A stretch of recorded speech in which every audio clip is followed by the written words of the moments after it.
Waalaikumsalam warahmatullahi wabarakatuh.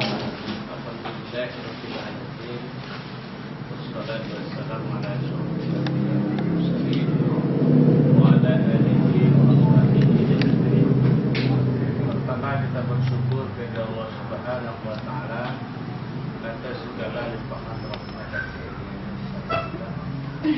Salawat dan salam kita doakan kepada Allah semoga tercurah kepada Nabi besar Muhammad sallallahu alaihi wasallam. Yang sama-sama kita hormati Bapak Kepala Saya kemudian Bapak Ibu yang hadir pada kesempatan ini. Saya kedatangan Bapak. Di kegiatan kita pada hari ini yang pertama mohon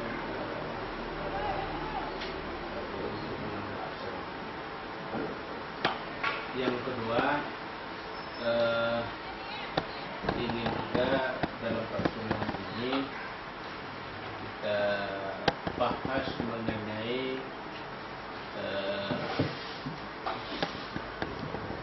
proses pembelajaran kita dalam hal ini tugas pokok guru yang pertama yaitu merencanakan pembelajaran, dan ini sudah tegas dan ditegaskan oleh Bapak Kepala melalui Bapak Kasih Permat. Guru harus membuat perangkat pembelajarannya, harus sudah selesai. Tenggang waktu kepada kita hanya bulan Juli ini.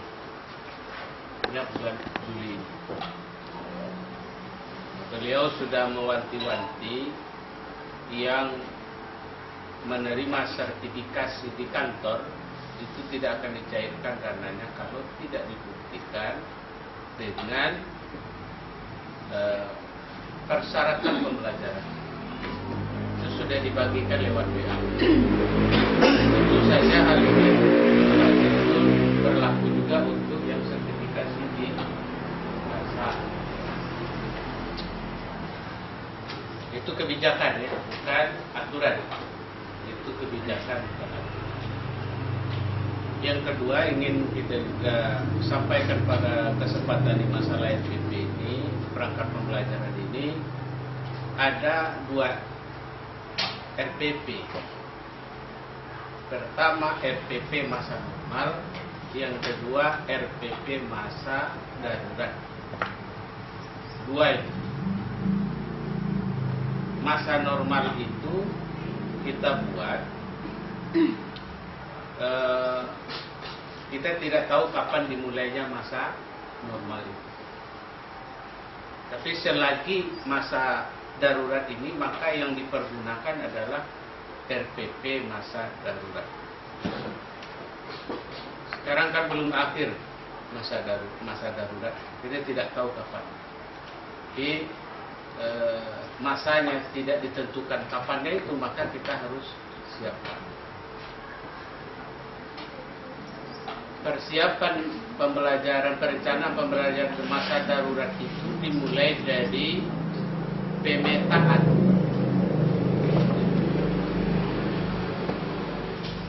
Kalau yang ditutup pembelajaran di masa darurat ini kan materi esensial. Bagaimana kita menentukan materi itu esensial atau tidak esensial? Bagaimana cara? Bagaimana membuat RPP? Itu dimulai dari pemetaan. Pemetaan apa? Yang pertama pemetaan silabus. Dulu kita kenal dengan analisis. Petakan dulu silabus. Pertanyaannya sekarang, sudahkah kita lihat silabus? Kalau sudah ada, kita print itu silabus kita itu. Kemudian kita buatkan pemetaan. Bagaimana caranya? setelah KD itu kita beri tanda checklist. Jadi ada beberapa teknisnya. Yang pertama itu kalau melalui tabel itu lebih bagus. Nomor, KD, checklist, ruang untuk checklist. Kemudian indikator, checklist lagi, baru materi, dan alokasi waktu. Ada berapa? Karena 7 kalau nggak salah saya. Pertama nomor, yang kedua ruangan untuk KD, masukkan KD ke seluruhnya. Ada berapa KD satu semester ini? Kalau 7 ya 7 KD itu dimasukkan. Kalau 5 ya 5. Kemudian setelah ruang tabel KD ada lagi ruang checklist. Tabel untuk checklist. Setelah ada ruang checklist, ada lagi ruang untuk indikator. Setelah ada ruang indikator, baru ruang materi. Setelah ruang materi, baru alokasi waktu. Nah, itu caranya yang pertama. Bagaimana kita menentukan esensial atau tidak esensial sebuah KD atau sebuah indikator? Caranya, lihat pesan inti dari KD itu. Pesan intinya, keinginan dari KD itu sebetulnya apa? Kalau KD itu mengarahnya kepada kognitif, pengetahuan, maka itu berarti dia esensial. Kalau KD itu pesan intinya itu kepada sikap, maka dia tidak esensial. Atau kepada praktek atau psikomotorik, maka dia tidak esensial. Nah, itu inti pesan. Awak harus pandai membaca kehendak inti dari KD. Nah, guru lah yang tahu. Ambo tentu tidak tahu ambo KD awak seseorang. Sebab itu profesional kita masing-masing di bidang masing-masing. Tanggung jawab kita itu dunia akhirat. Itu namanya membuat keputusan berdasarkan profesional kita masing-masing. Judgment profesional judgment. Jadi, coba elok KD itu pesannya kamau ujung. Apakah ke pengetahuan, apakah ke sikap, atau ke keterampilan. Kalau ke esensi, ke pengetahuan, berarti dia. Kalau ke sikap, dia tidak esensial. Kalau ke praktek, dia tidak esensial. Misalnya contohnya agama. Kalau ke praktek salat, inti pesan KD itu, maka dia tidak. Jadi kita lanjutkan setelah itu, kita checklist mana yang esensial, mana yang tidak. Pak ada awak membuat kode, terserah ada awak curang lah. Yang penting, kalau saya lihat itu bagus saja kita checklist. Ini checklist itu untuk esensial. Yang tidak kena checklist berarti tidak.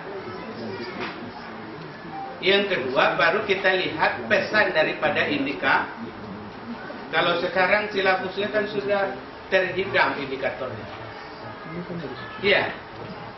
Cuma pertanyaannya apa?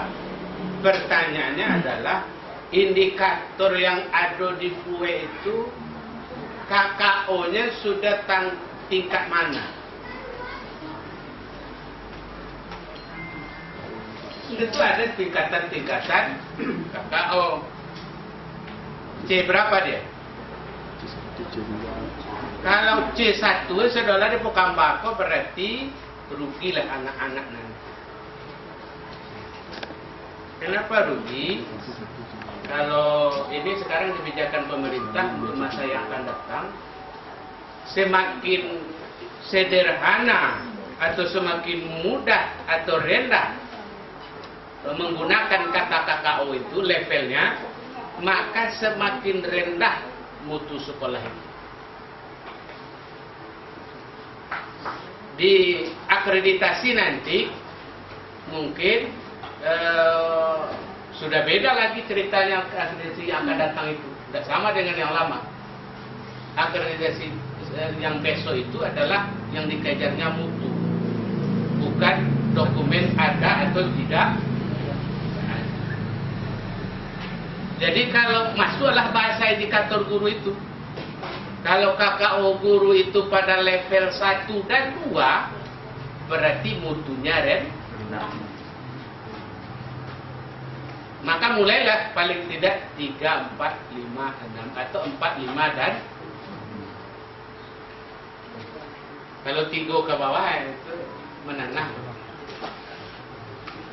Tapi kalau lah 4, 5, 6 itu sudah masuk menengah ke atas. Yang akan dicari layak dari PP Ibu layak doa lah penilai. Kalau yang akan datang tidak ada cari C berapa, A berapa, P berapa. Jadi hati-hati kita. Ujung-ujungnya nanti ini ada anak kita juara 1 sini. Juara 1. Nilai akhir anak kita tamat itu 92 misalnya. Ke 95. Nilai akhirnya 95. Kemudian dilihat akreditasi sekolah madrasahnya berapa nilainya. Misalnya 80. Misalnya 80. Maka 95 ditambah 80 berapa? 100 bagi 2. Itulah rata-rata anak. Berarti 90 tambah 80 170. 170 dibagi 2 berapa? Bagi 2 berapa? 85. Tidak bisa diterima di madrasah favorit, di SMA favorit. Bangun dari nilai di bawah standar. Kan dia juara, ya tak ada cerita. Nah, itulah kasusnya PPDB di Padang atau di Indonesia sekarang yang juara tapi tidak bisa diterima sekolah. Contoh ini ingin kuliah, anak SMA 1 itu akreditasinya B. SMA 1 Padang mutunya bagus. Dia tidak bisa diterima di perguruan tinggi favorit. Kenapa? Karena tidak ditunjang oleh akreditasi. Nah, maka jadilah kita semenjak dari memperhatikan soal MPP. KKO-nya, KKO mana? Level berapa? Jadi kembali kepada masalah COVID tadi.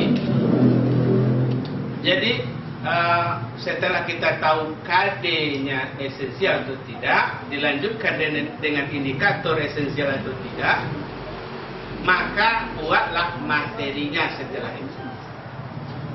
Materinya bisa lewat video, bisa lewat gambar, bisa lewat peta konsep, bisa lewat PowerPoint, kirimkan lewat B. Berapa jatah waktunya? Jatah waktunya jangan sama dengan jam normal. Kalau biasanya sampai 40, jadikan 30. Baamang ko taka itu dek karena ndak kuliah anak disuruh mencari HP lama-lama do rusak mat buat. Misalnya barang mata pelajaran sehari sampai magia tugas sampai enak. Merasa itu. Kecil orang tutup untuk rumah untuk balik paket ya kuat. Lasara tu ibu. Jadi jadi masalah nanti kalau lama-lama. Nah, jangan lama-lama. Balik-balik lewat belajar. Kalau bisa 20 menit selesai. kalau bisa mengingat dan menimbang dan memperhatikan, sebab keterlayanan pembelajaran di masa darurat ini tidak normal, maka tidak ada target-target yang pas. Kan tak perlu ada target, itu menteri mengatakan. Tapi menteri ini perlu juga kadang-kadang bahasanya yang tidak dipahami oleh dunia pendidikan. Masa ya guru tidak punya target? Pasti punya tujuan pembelajaran. Cuma targetnya harus itu, maksudnya kita pahami seperti itu.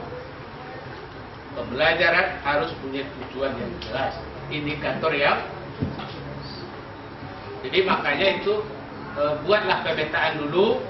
Di mana dibuat pemetaan? Di silabus. Pada silabus.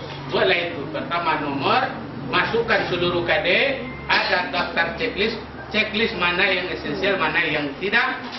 Kemudian buatkan indikator. Indikator itu kita lihat KTO-nya. Yang adol itu boleh analisis. Kalau rendah, yang bisa kiranya kita tingkatkan levelnya. Nah, kemudian lihat daftar checklist sesudah itu, mana yang esensial, mana yang tidak. Kemudian buat materi, setelah materi baru alokasi. Nah, sudah selesai masalah silabus. Jangan silabus yang ada itu saja kita masukkan ke dokumen.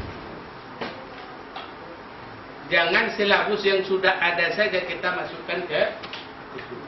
Analisisnya itu masukkan. Paham itu, Bu? Barek, Bu? Enggak bakar aja, Pak? Iya bakar aja. Dan sabana kan menambah kolom checklist itu. Menambah kolom checklist. Awalnya gaya pun tak pandai minta tolong. Yang bulu-bulu kok cigit di komputer. Bisa di komputer. Jadi tolong guru-guru awak yang alun mahir di komputer dibantu. Kemudian yang tidak esensial itu diapakan? Ada yang tidak esensial, indikator yang tidak esensial itu dipangan. Tidak usah diajar, bukan. Yang ada yang tidak esensial, indikator yang tidak esensial, dia menjadi tugas mandiri. Menjadi tugas bisa proyek, misalkan, tugas mandiri terstruktur.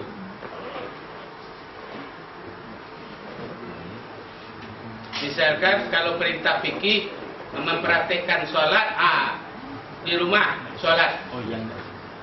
Sholat di rumah.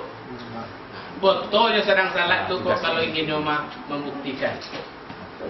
Atau kalau bisa daftar checklist saja. Daftar checklist apa yang sudah